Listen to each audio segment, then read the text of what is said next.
अलंकापुरी पुण्यभूमी पवित्र, तिथे नांदतो ज्ञान राजा सुपात्र.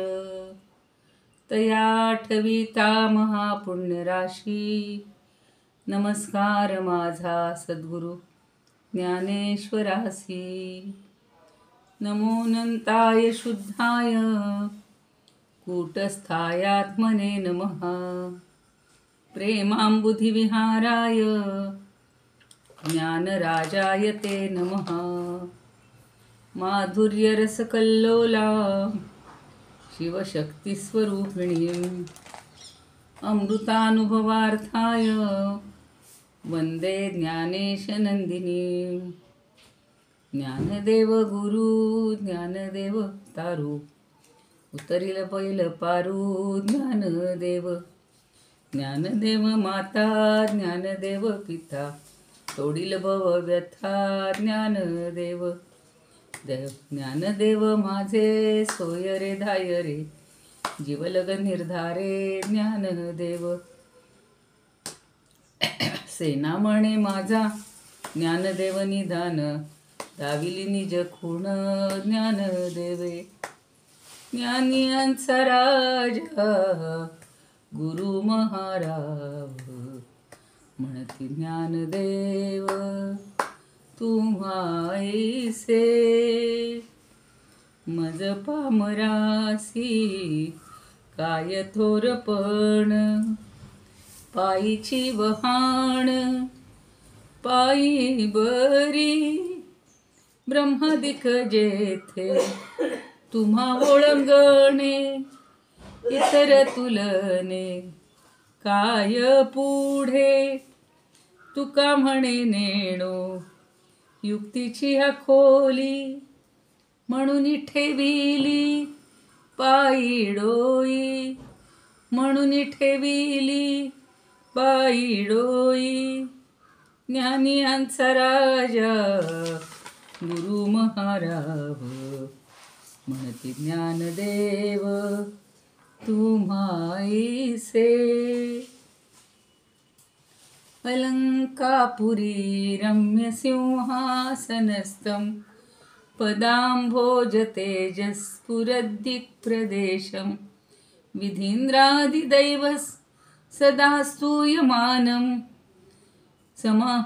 समाधिस्थमूर्तिं भजे ज्ञानदेवं. समाधिस्थमूर्तिं भजे ज्ञानदेवं. गदाशङ्खचक्रादिभिर्भाविताङ्गं, चिदानन्दसंलक्षणाढ्यस्वरूपं. यमाद्यष्टभेदाङ्ग योगप्रवीणं, समाधिस्थमूर्तिं भजे ज्ञानदेवं. समाधिस्थमूर्तिं भजे ज्ञानदेवं. मुदा यस्य वक्त्रा श्रुतिं पाठयन्तं, प्रतिष्ठान कुर्यात् सुधीसङ्गसेव्यं. चतुर्वेदतन्त्रेति हासादिपूर्णं, समाधिस्थमूर्तिं भजे ज्ञानदेवं. समाधिस्थमूर्तिं भजे ज्ञानदेवं. सदा पंढरीनाथ पादाब्जवृन्दं, निवृत्तेश्वरानुग्रहात् प्राप्ततत्त्वं. महेन्द्रायणी तीरभूमौ वसन्तं, समाधिस्थमूर्तिं भजे ज्ञानदेवं. समाधिस्थमूर्तिं भजे ज्ञानदेवं. रणे कृष्णबीभत्सु संवादभूतो, रूढितार्थबोधाय ज्ञानेश्वरी वै. कृतिर्निर्मितायेन च प्राकृतोख्यां, समाधिस्थमूर्तिं भजे ज्ञानदेवं. समाधिस्थमूर्तिं भजे ज्ञानदेवं. समाधिस्थमूर्तिं भजे ज्ञानदेवं. ज्ञानेश्वर महाराज की जय.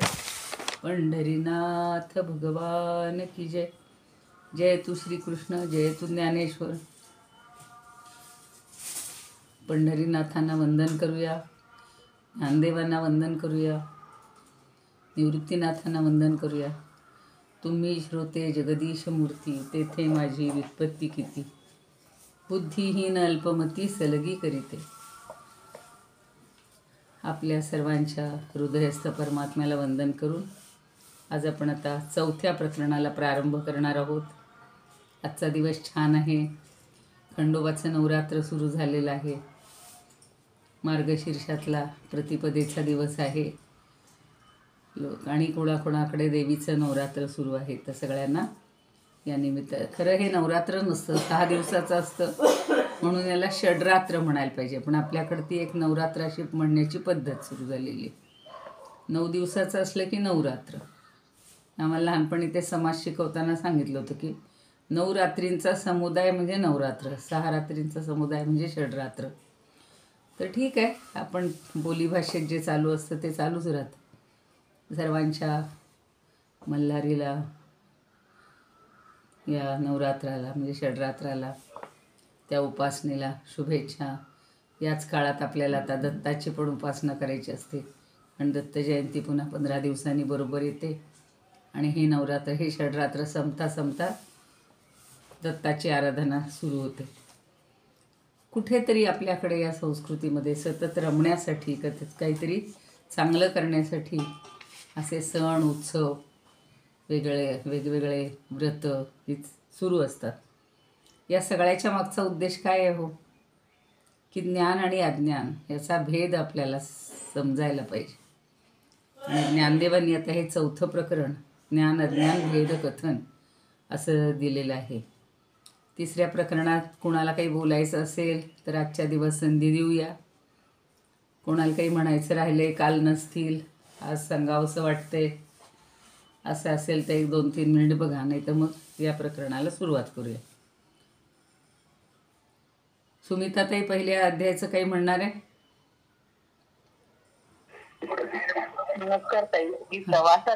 हा, तुम्ही म्हणल्या होत्या पण मगाशी लेफ्ट झालेल्या पुन्हा दिसताय. ठीक आहे, मग राहू दे. नाही, राहू दे. हा, बरोबर, तुम्ही म्हणल्या होत्या 2-3 दिवस नाहीये. ठीक आहे, ऐकत राहा मग. आता हा, जेवढं ऐकता येईल तेवढं ऐका मग, चालेल. बाकी इतरांपैकी कोणाला बोलायचंय काही? आता ज्ञान आणि अज्ञान हे 2 शब्द तर आपल्याला रोज ऐकायला मिळतात.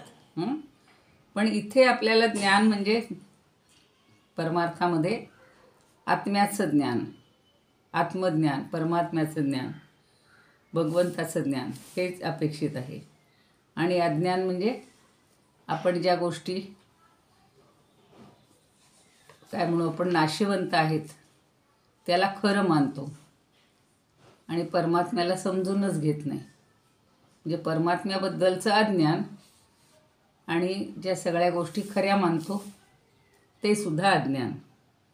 तर आता या प्रकरणामध्ये महाराजांनी सद्गुरूला मागच्या वेळच्या 3य प्रकरणात सद्गुरूंना वंदन करून वाचेच्या ऋणातून मुक्त झाल्याचं सांगितलं होतं शेवटच्या ओवीतून.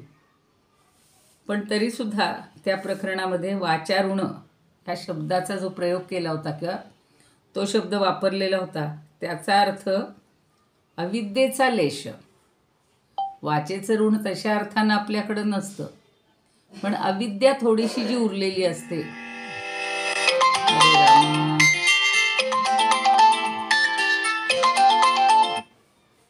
तर अविद्येचा लेश असाच तिथं अभिप्रेत आहे अर्थ.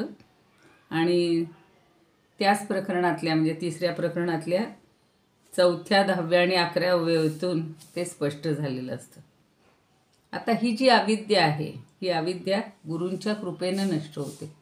गुरु आपल्याला अज्ञानातून ज्ञानाकडे नेत असतात. मग त्याचा उद्धार करायचा.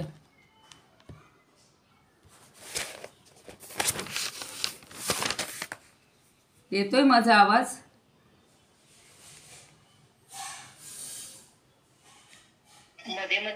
नाही, तो फोन आल्यामुळं गेला, पण माझे सगळं स्क्रीनच गेलाय म्हणून मला काही कळेना की आहे की नाही चालू. सगळं बंदच पडलंय माझ्या. आवाज येत असेल तर मग मी काही करत नाही. आवाज येतोय ना आता? येतोय ताई. हां ठीक आहे. स्क्रीन गेलाय. आणि तुम्ही असू दे, स्क्रीन गेलाय माझा, स्क्रीनवर काहीच दिसत नाही. हां आता आलं. तर बघूया आपण. अविद्या ही गुरूंच्या कृपेनं नष्ट झालेली आहे आणि तिचं अधिष्ठान हे परमात्माच आहे. सगळ्या जगतामध्ये अभेदानं जो नांदत आहे परमात्मा, त्याच्या ठिकाणी कुठलाच भेद नाही आहे. आणि हा सगळा व्यवहार हा सुद्धा त्याचाच विलास आहे. म्हणून भेदाचा गंधही नाही, असं आता 4थ्या प्रकरणात आपल्याला सांगत आहेत की अज्ञान हे संपून जाणार आहे आणि ज्ञानाचा जो अभेद आहे तो कसा उरतो, अभेद असणारं ज्ञान कसं वावरतं, हे आता आपल्याला पहिल्या ओवीमध्ये सांगणार आहेत. आता अज्ञान आहेत ना, सगळ्यांकडे पुस्तकं असतील. 4थं प्रकरण बघा. आता अज्ञानाचे निमारे, पुन्हा आता अज्ञानाचे निमारे, ज्ञान अभेदे वावरे, निद साधोनी जागरे, नादिजे जेवी.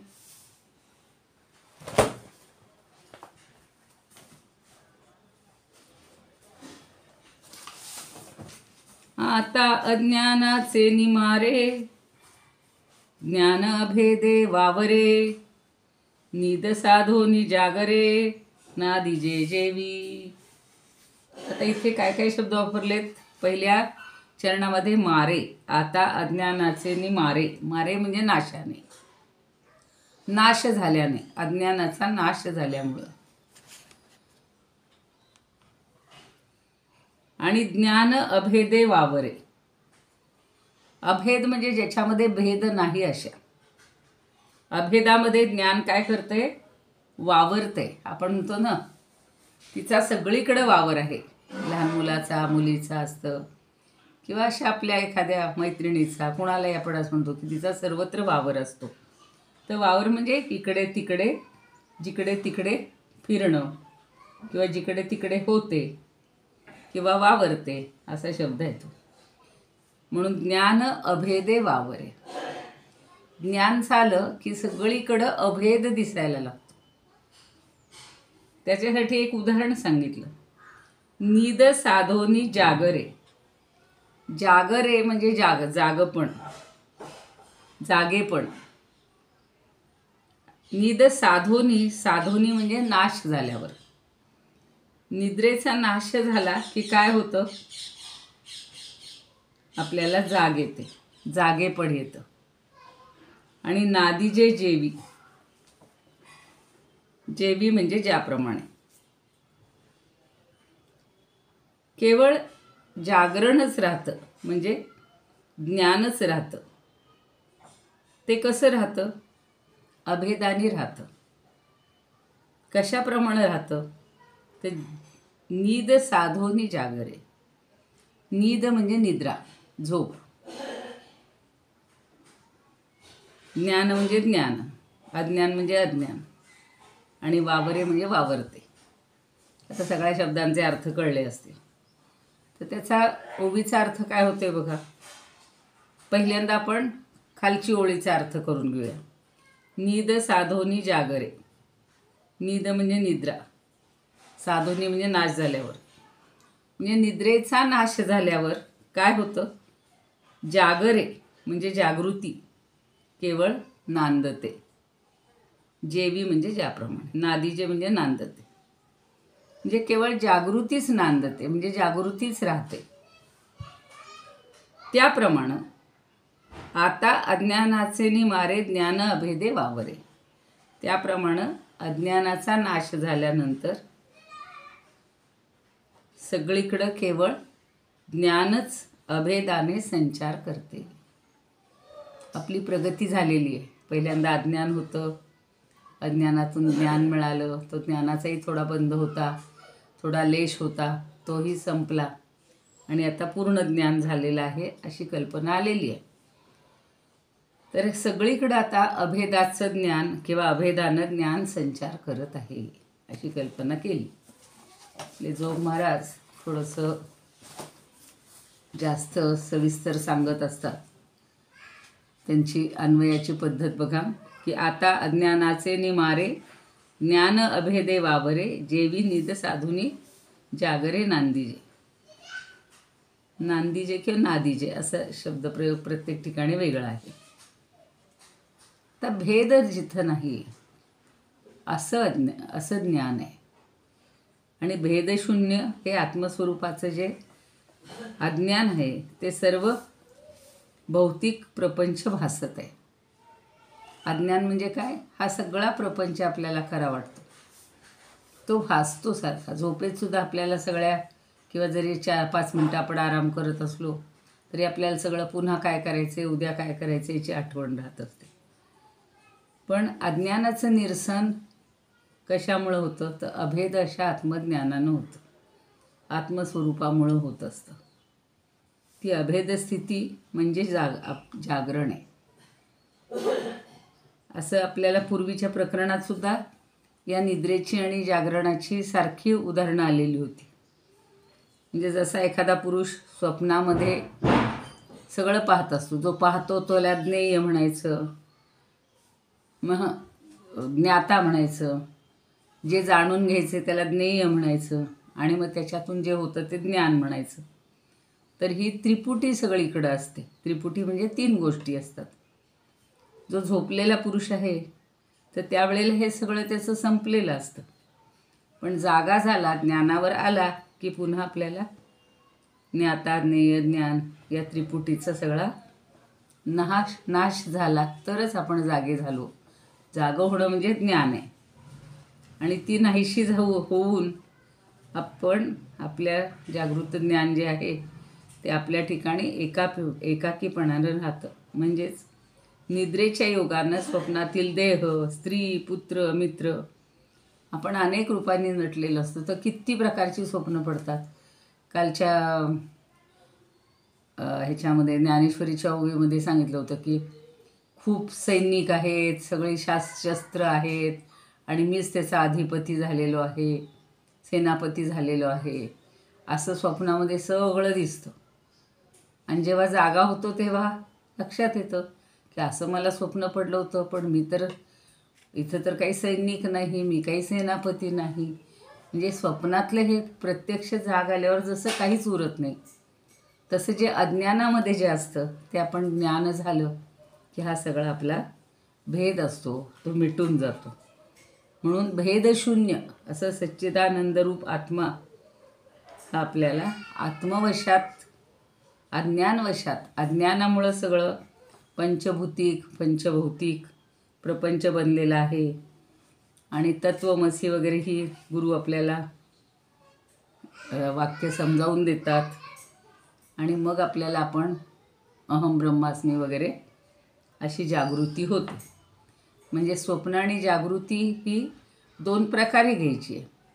व्यवहारामध्ये आपण जेव्हा झोपतो, स्वप्न पडतं, ती स्वप्न जागृती वेगळी. आणि परमात्म्याच्या दृष्टीनं परमार्थाच्या दृष्टीनं आपल्याला जागृती येणं म्हणजे आत्मज्ञान होणं, आणि स्वप्न म्हणजे किंवा निद्रा म्हणजे आपलं अज्ञान, असं लक्षात घ्यायचं. म्हणून 9व्या अध्यायात म्हणलं बघा, 9व्या अध्यायातल्या नुकत्याच ओव्या वाचल्यात. जैसा चैला तो अर्जुना म्हणे, आता मी जी सांगितली तीच ओवी म्हणे, स्वप्नींची हे विचित्र सेना, मीची झालो होतो ना निद्रावशे, आता सेना ते सेना नव्हे, ते मीच एका घवे, ऐसे एक तू मानवे विश्वतया. तर जेव्हा जाग येते तेव्हा ती सेना म्हणजे सेना नव्हती, मीच एकटा आहे असं जे एकत्वाचं ज्ञान होतं ते खरं ज्ञान आहे. आणि अहम ब्रह्मास्मी किंवा हे परमात्मा तत्व तेवढंच एक खरं आहे, सत्य आहे असं ज्ञान होणं. एवढं सगळं त्या एवढ्याशा 2 ओळीच्या ओवीमध्ये कितीतरी अर्थ अभिप्रेत असतो की अर्थ भरून राहिलेला असतो. गुलाबराव महाराज म्हणतात की जसं निद्रा नाश पावली की निद्रा जाऊन जागृतीच राहते, त्याप्रमाणे अज्ञानाचा नाश करून एकटं ज्ञानच राहतं. म्हणजे ज्ञान सर्वांशी अभेद किंवा ऐक्य करतं. मी परवा खरं म्हटलेलं होतं, ते आत्मानात्म विवेक हा जो ग्रंथ आहे ह्याने शंकराचार्यांनी रचलेला आहे. प्रकरण ग्रंथ असा आहे, म्हणजे अत्यंत सोप्या पद्धतीनं त्यांनी सांगितलेलं आहे.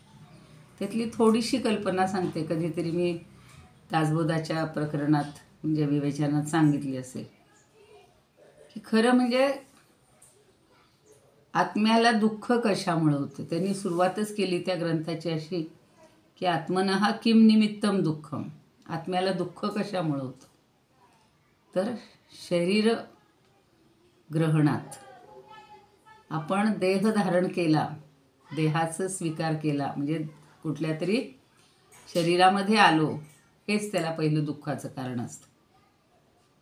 मग शरीर ग्रहण कशामुळं होतं. सगळा जो कर्मसिद्धांत आहे ना तो त्यांनी तेवढ्या 2-4 ओळीत सांगितलेली की शरीराचं ग्रहण का केलं जातं तर कर्मणा. एकात एक साखळी गुंफलेली आहे. कर्मणा म्हणजे कर्म, कर्मामुळे आपण जी जी कर्म करतो त्या कर्माचा सगळा काय म्हणू आपण परिपाक म्हणून आपल्याला पुढचा जन्म मिळत असतो. शिवाय अंतिमती सागती असंही सगळीकडे सांगितलेलं. मग कर्म कशामुळं होतात. आता खरं म्हणजे आता आपण एका टप्प्यावर आलेले आहोत. आता असं वाटतं की नाही की काही जास्त अवठाठेवी करू नयेत, जास्ती कामं करू नयेत, कार्य करू नयेत, पण आवश्यक तेवढी आपल्याला करावीच लागतात की आपली जी जबाबदारी असते ती आपल्याला पार पाडावीच लागते. पण त्या प्रत्येक कर्माच्या मागे काय कारण आहे तर रागादिभ्या. राग म्हणजे आसक्ती. आपल्याला हे पाहिजे ते पाहिजे, मला हे मिळवायचं राहिलं, आत्तापर्यंत कधीच मिळालं नाही. आता कालच आमच्या इथल्या शेजारचे एक गृहस्थ आम्ही इथे नसताना गेलेत आणि त्यांना मी भेटायला गेले. तर ते सांगत होत्या की म्हणे शेवटी जाता जाता त्यांनी असं सांगितलं की त्या मुलींना काहीतरी प्रत्येकीला काहीतरी चांगलं घेऊन दे. नंतर मुलींना सांगितलं की आईला कधी माझ्या हातनं सोनं काही देणं झालं नाही, तर आईला सोन्याचं काहीतरी आणा म्हणून त्यांनी सोन्याची अंगठी करायला लावली. तर ही आसक्ती, संसारातली आसक्ती, काहीतरी पाहिजे मला, त्याच्यामुळं अशी सगळी कर्म होत असतात. रागादिभ्या. मग रागादिभ्या कशामुळं होतं. हे आसक्ती ही हे पाहिजे ते पाहिजे, तर त्याच्यामागं त्यांनी सांगितलेलं आहे अभिमानात. आपल्याला अभिमान असतो. आत्ता जे सांगितलंच की लोकांना आता सांगायला होतं ना की बघा एवढं जाता जाता सुद्धा त्यांनी असं सगळ्यांसाठी केलं. हा एक प्रकारचा अभिमान, म्हणजे त्यांच्याबद्दलचा अभिमान आपल्याला वाटत राहतो किंवा मी एवढं केलं, मी आयुष्यभर असं करत आले, पूर्वी असं केलं आता असं करते, हा अभिमान. तर अभिमानामुळं सगळी आसक्ती वाढते. अजून आपल्याला हे करायचे ते करायचे हे राहतं. बरं, मग अभिमान कशामुळं होतो तर अविवेकामुळं. विवेक नाही की सत्य काय आहे, असत्य काय आहे, योग्य काय आहे, अयोग्य काय आहे. मग सत्य म्हणजे फक्त परमात्मा तत्व सत्य आहे, बाकी सगळे हे विश्व असत्य आहे, पण हे नाही समजत. हा अविवेक असतो, विवेक नसतो. मग अविवेक हा केन भवती असे प्रश्न विचारलेत त्यांनी, म्हणजे शिष्यांनी विचारले समजू किंवा त्यांनी गृहीत धरलेत. त्यांची एक पद्धत असते की तो पूर्व पक्षाचा मनुष्य प्रश्न विचारणार, त्याला आपण उत्तर द्यायचे, अशी शंकराचार्यांची पद्धत असते. जसं समर्थांनी शिष्यांनी विचारलेल्या प्रश्नांची उत्तर दिली, भगवद्गीतेत तसंच आहे. अर्जुनाने विचारलेल्या प्रश्नांची भगवंतांनी दिली, तसं इथे त्याला प्रश्न पडतो. मग अविवेकात, म्हणजे अविवेक कशामुळं होतो ते पुढं सांगितले. अविवेक हा केन भवती. अविवेक हा अज्ञानात भवती. अज्ञानामुळं. आपल्याला जर हे ज्ञान झालं की आता बघा ना शेवटच्या क्षणी काय करायला पाहिजे. आपण समर्थांचे सारखे मनाचे श्लोक हे करतोय की नामस्मरण, भगवंताचं नाम घ्या. बाकी आता काही बघा ना, आता अगदी काय म्हणू आपण, भीष्म जसे शय्येवर बाणाच्या शय्येवर होते, पण ते सारखे भगवंताचं स्मरण करत होते. कारण लहानपणी किंवा तरुणपणी हातून झालेल्या एका चुकीमुळं नकळत एका सरड्याला असं काटेरी त्यांनी उडवून लावलं आणि त्याचं परिणाम म्हणून त्यांना ती बाणांच्या शय्येवर तेवढा काळ हा झोपावा लागला होता. ही सगळी कर्माची कहाणी. आणि कधीकधी ह्या अविवेकामुळे सगळ्या गोष्टी होतात. अविवेक अज्ञानामुळे होतो. तर अज्ञान कसं आहे याच्याबद्दल मी आता तुम्हाला उद्या थोडंसं जास्त सांगेन. पण आज आता ह्या ओवीचं थोडं आपण समजून घ्या. तर अज्ञान म्हणजे कसं आहे? अज्ञान खरं आहे का हो? तर आपल्याला आहे तोपर्यंत खरं आहे, पण परमात्म्याचं ज्ञान झालं की अज्ञान खोटं ठरतं. म्हणजे अज्ञानानं वाटणाऱ्या सगळ्या गोष्टी खोट्या ठरतात. मग ते सत्य आहे का असत्य आहे असंही प्रश्न विचारलेले आहे. तर ते आपल्याला जोपर्यंत माहीत नसतं, एखाद्या गोष्टीचं ज्ञान नसतं, तोपर्यंत ते अज्ञान खरं असतं आणि मग नंतर मात्र अज्ञान खोटं असतं. मग आपल्यालाच हसू येतं की मी इतके दिवस यालाच ही गोष्ट मानत होते आणि आता मला खरं कळलं की हे असं असं आहे. तर असं हे जे अज्ञान आहे हे जेव्हा मरण पावतं आणि ज्ञान होतं आणि सगळीकडे अभेदाचं वातावरण निर्माण होतं किंवा अभेद वावरायला लागतो. तो कसा? तर निद्रा संपून जागृती आल्यानंतर जशी की माणसाची अवस्था होते किंवा एकटं ज्ञानच शिल्लक राहतं, तशी अवस्था आहे. आता आपण या ओवीचा संस्कृतार्थ बघूया.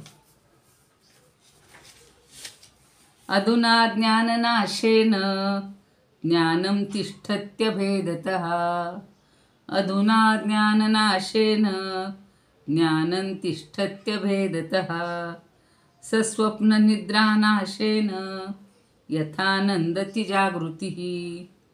सस्वप्ननिद्रानाशेन यथा नन्दति जागृतिः. अधुना म्हणजे आता, ज्ञाननाशेन अज्ञाननाशेन, चुकून मी कारण तिथं तो अवग्रह असतो तो तिथं टाकला गेला नाही. अज्ञाननाशेन ज्ञानं तिष्ठती अभेदतः. अभेदानं हे ज्ञान आता स्थिर झालेलं आहे किंवा ते आता शिल्लक आहे आणि अज्ञानाचा नाश झालेला आहे. कसा? तर सस्वप्न निद्रानाशेन, स्वप्नासह निद्रेचा नाश. रोज स्वप्न पडतात असं नसतं. आपल्याला गाढ झोप लागली तर कधीच स्वप्न पडत नाही. काही लोक म्हणतात स्वप्न म्हणजे काय? लहान मुलांना एवढी काही पडत नसतात स्वप्न. मग ते स्वप्न म्हणजे काय हे जेव्हा पडेल तेव्हाच कळतं. तर स्वप्नासहित निद्रेचा नाश झाला की यथानंदती जागृती. जागृती किंवा जागेपण हे जसं आनंदी होतं किंवा आनंद देतं, तशी अशी अवस्था आता आपल्याला प्राप्त होणार आहे किंवा होण्यासाठी आपण प्रयत्न करणार आहोत. स्वरूपानंद म्हणतात, आता देखा निद्रा लोपला संपूर्ण. आता देखा निद्रा लोपता संपूर्ण. एक जागेपण नांदे जैसे. एक जागेपण नांदे जैसे. लोपता अज्ञान तैसे गुरु कृपे. लोपता अज्ञान जैसे तैसे गुरु कृपे. वावरे स्वरूपे ज्ञान मात्र. वावरे स्वरूपे ज्ञान मात्र. सोपं सांगितलं त्यांनी की ही निद्रा ही लोपता संपूर्ण पावली की मग फक्त एकपण जागे नांदत असतं आणि हे अज्ञान लोप पावलं की गुरूंच्या कृपेनं फक्त ज्ञान वावरत राहतं. आता गुरूंची कृपा झालेली आहे. ज्ञानदेवांनी त्यांना वंदन केलेलं आहे. आपले गुरु ज्ञानदेव आहेत, समर्थ आहे. तर त्यांच्या कृपेनं आपलंसुद्धा अज्ञान असं नष्ट पाहू देत आणि फक्त ज्ञान शिल्लक राहू देत, अशी आपण कल्पना करूया.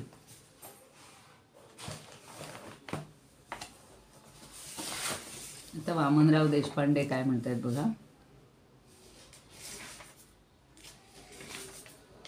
आता ज्ञानाचे मारे ज्ञान भेदे वावरे.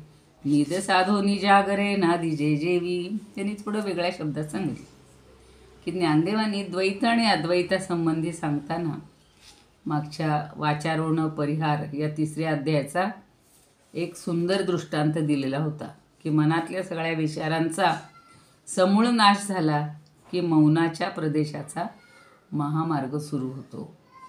तोपर्यंत मनुष्यात मनात काहीतरी शंका असतात, संशय असतो, अद्वैत समजलेलं नसतं.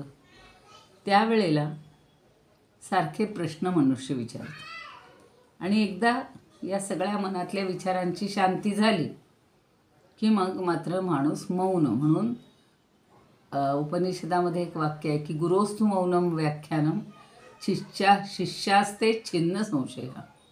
गुरु जेव्हा मौनाने व्याख्यान देईल तेव्हा शिष्यांचे सगळे शंका किंवा प्रश्न हे संपून जातात. म्हणजेच इथं जे आत्ता मी म्हटलं आहे तसं की सगळ्या विचारांचा, मनातल्या विचारांचा गोंधळ जो आहे तो नष्ट पावला की मौनाच्या प्रदेशाचा महामार्ग सुरू होतो. आणि त्याचा एक अर्थ असा आहे की विचार म्हणजे द्वैत आणि मौन म्हणजे अद्वैत. एवढं लक्षात ठेवायचं. विचार म्हणजे द्वैत. सतत बघा, सतत हे करू का ते करू असे जे सारखे द्वैताचे प्रश्न येतात की अगदी आपण ठरवलेलं असतं आज अमुक अमुक इतक्या वाजता हे करायचं आणि नेमकं कोणतरी येतं, कोणाचा तरी फोन येतो, कोणतरी भेटायलाच येतं किंवा कुठेतरी जायलाच लागतं. झालं मग तेच मनाची चंचलता झाली की सगळं द्वैत निर्माण होतं. मग हे सगळे विचार म्हणजे द्वैत आहे आणि मौन म्हणजे अद्वैत आहे. तर द्वैताचा पूर्ण जो संभ्रम आहे तो नष्ट झाल्याशिवाय अद्वैती मौन हे माहेराला येत नाही असं त्यांनी म्हणलं. या अद्वैती मौनाचा साक्षात्कार झाला की आत्मज्ञानाचा अनुभव येतो. हळूहळू आपण आत्मज्ञानाकडे वाटचाल करत आहोत आणि अज्ञानाचा नाश झाला की ज्ञान उदयाला येतं. आता हा विचार मांडत असताना या ओवीतून अधिक विस्ताराने तो विचार मुद्दा सांगितलेला आहे की जोपर्यंत निद्रा असते तोपर्यंत स्वप्नाची मायावी दुनिया आपल्याला प्रगट होत असते, दिसत असते. आणि निद्रा संपली की स्वप्नांची मायावी दुनिया सगळी संपून जाते आणि जागृतीचं भान आपोआप येतं. मग निद्रा संपली की रात्र संपली, अज्ञान संपलं. अज्ञानाचा नाश झाला की जागृतीचा ज्ञानप्रवेश उदयाला आला. म्हणजे अज्ञानाचा काळोख सगळा नष्ट करीत ज्ञान अभेद रूपानं प्रगट होतं. म्हणून ते म्हणतात की झोप आणि जाग हे दोन्ही एकत्र कधीही नांदत नाही. काही ठिकाणी तर असं म्हणलं की झोपेला जाग म्हणजे माहिती नाही, जागेला जागृतीला झोप माहिती नाही. तेच त्यांनी म्हणलंच आहे की झोपेला जाग ठाऊक नाही आणि जागेपणाला झोप ठाऊक नाही. म्हणजे झोपल्यानंतर जागेपणाचा त्याला अनुभवच नाही ना, आणि जागं झाल्यावर झोपण्याचा अनुभव नाही. म्हणजे अज्ञानाचा किंवा झोपेचा नाश झाला की ज्ञानाचा उजेड आपोआप पडतो आणि तीच जाग असते. ती जाग येणं महत्त्वाचं आहे, अज्ञान संपणं महत्त्वाचं आहे. मग ज्ञान आणि अज्ञान कधीच एकत्रित राहत नाहीत, नांदत नाहीत. अज्ञानाच्या नाशातून ज्ञान जन्माला येतं. आता पुढे एक दुसरी छान ओवी आहे, हवी असेल तर आपण सुरू करूया. नाही तर अजून कोणाचं खंदारकर महाराजांचं सांगायचं राहिलं किंवा डॉक्टर वी कुलकर्णी, तुमच्याकडे काही जणांकडे आहेत, वी कुलकर्णींची पण आहे. ते म्हणतात की निद्रा बाजूला सारून जागृती राहते आणि अज्ञानाचा नाश करून ज्ञान स्वतःशी अभिन्नपणानं राहते. ज्ञान झालं की भिन्नताच संपते. आणि मानसीताईंनी तर या प्रकरणाची बरीचशी प्रस्तावना पण सांगितलेली. बघूया काय म्हणतायत. आता अज्ञानाला मारून त्याला सापेक्ष असणारे जे ज्ञान आहे ते अभेदानं वावरत आहे आणि निजेला म्हणजे झोपेला मारून जागृतीनं नांदावं तसं हे इथं झालेलं आहे. तर श्रीगुरूंच्या चरणी आपण मागच्या याच्यात सगळं पाहिलेलं आहे की अहम ब्रह्मास्मी हा बोधाचा ऋणशेष समर्पित केला. अहम जावोनी शंभू शांभवी होण्याचे अवस्थांतर घडते. अहम संपला की शंभू आणि शांभवी म्हणजे पार्वती, शक्ती, देवी ती सगळी आपल्याला अनुभवायला येते. आणि निखळ आत्मानुभवाला संपूर्ण शरणागती देणं किंवा बोधाच्याही पलीकडच्या शुद्ध चैतन्यानंदात विलीन होणं हे घडतं. आणि आता उरतं ते निखळ अभंग आत्मज्ञान. आणि हे आत्मज्ञान आधीच्या ज्ञानाज्ञान या सापेक्षतेच्या पलीकडचं किंवा द्वैताला पोटात सामावणारं आत्मज्ञान आहे. चैतन्य भान आहे, हाच अनुपाय असं त्याला म्हटलं आहे.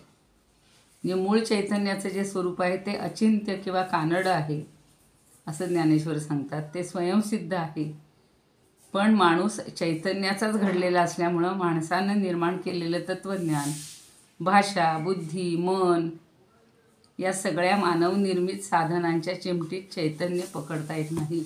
त्याला काही वेगळं शोधायचं नाही आहे, फक्त आहे तुझं पाशी परी तू जागा चुकल अशी अशी आपली अवस्था होते. म्हणून आपल्याला आता ह्या आत्मज्ञानाच्या वाटचालीत एकदा आत्मज्ञान झालं की मग बाकीचं अज्ञान कुठेही उरणार नाही. त्याच्यासाठी त्यांनी दुसरी एक ओवी छान दिलेली आहे, ती फक्त वाचून ठेवूया. का दर्पणाचा निघाला ऐक्यबोधू पहिला, मुखभोगी आपुला आपणची. तर दर्पणाची उदाहरणं तर ज्ञानदेवांना खूपदा आवडतात, खूप ठिकाणी त्यांनी दिलेली आहेत.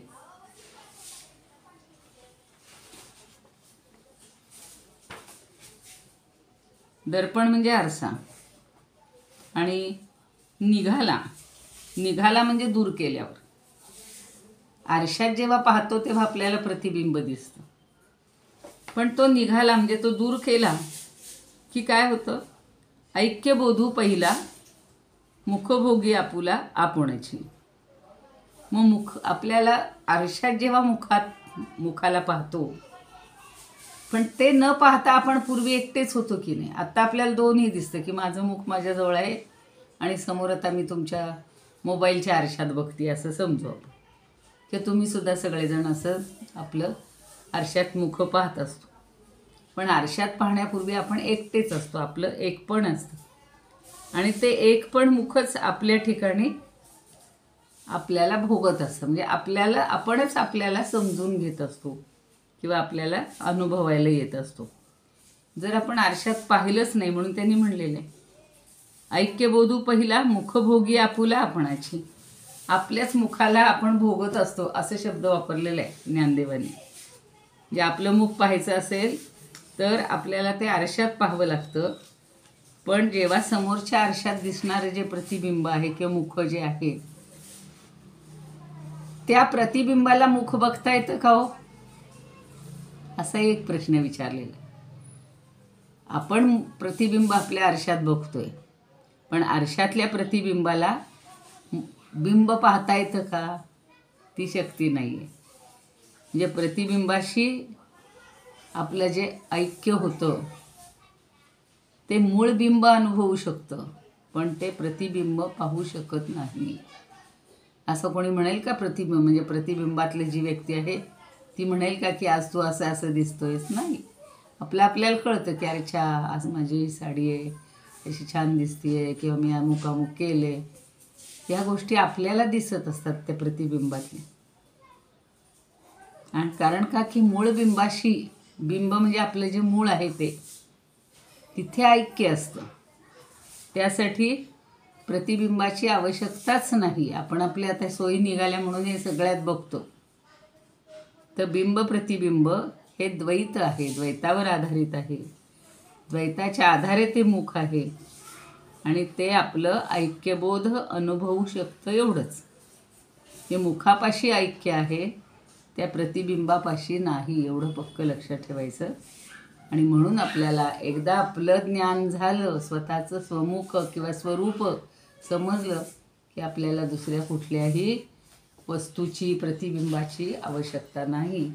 अशा अर्थाची ही ओवी आहे. उद्या अधिक सखोलपणे पाहूया. कोणाला प्रार्थना म्हणायची आहे?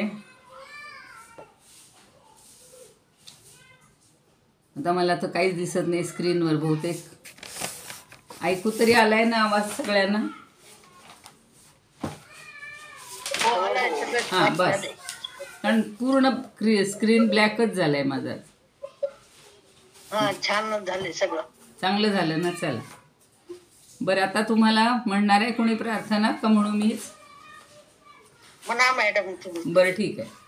इदमुपकर्तुं भुवन मंडलम समुदितमिव भास्करं सादरं वंदे ज्ञानेश्वरं. त्रिभुवनमाता भगवद्गीता लोकमंगला लोकविश्रुता लोकहितं संततं ज्ञायता येन ज्ञानेश्वरी विरचिता. श्रुत्वा प्राकृतगिरं सादरं वंदे ज्ञानेश्वरं. सादरं वन्दे ज्ञानेश्वरम् गीताशास्त्रं क्वाम्बुधिकल्पं नमन्तदीयं वैहक्वचाल्पं विषयः विपदां व्रात्यमनल्पं वाग्यज्ञेन च येन भूषितं सरस्वतीमन्दिरं सादरं वन्दे ज्ञानेश्वरं सादरं वन्दे ज्ञानेश्वरम् यत्र शारदा कृपाप्रसादः यस्य श्रवणात् परमानन्दः निहितो यत्रामृतनिःस्यन्दः काव्यतत्त्वयोः कृतवन्तं तत् रसायनं मधुरं सादरं वन्दे ज्ञानेश्वरं सादरं वन्दे ज्ञानेश्वरम् ज्ञानेशोऽनुभवामृतं व्यरचयस् ज्ञानेश्वरं पूजये ज्ञानेशेन निरूपिता सुमधुरं गीता नमो ज्ञानिने ज्ञानेशात् परमार्थवित् सुचरितं ज्ञानेश्वरस्याद्भुतं ज्ञानेशे लघुजीविते गुणगणो ज्ञानेश्वरत्वं कृती आरती ज्ञानराजा महाकैवल्यतेजा सेविती साधू संत मनुवेधला माझा आरती ज्ञानराजा लोपले ज्ञान जगी हित नेणती कोणी अवतार पांडुरंग नाव ठेविले ज्ञानी आरती ज्ञानराजा